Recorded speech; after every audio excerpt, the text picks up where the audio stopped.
keprihatinan dunia terhadap permasalahan penyalahgunaan dan peredaran gelap narkotika yang trennya selalu meningkat dan cukup mengkhawatirkan.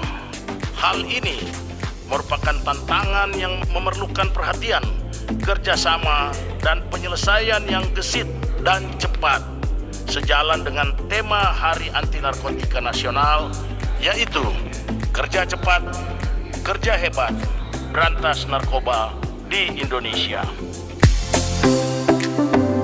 BNN harus terus melakukan upaya-upaya penguatan pencegahan dan pemberantasan.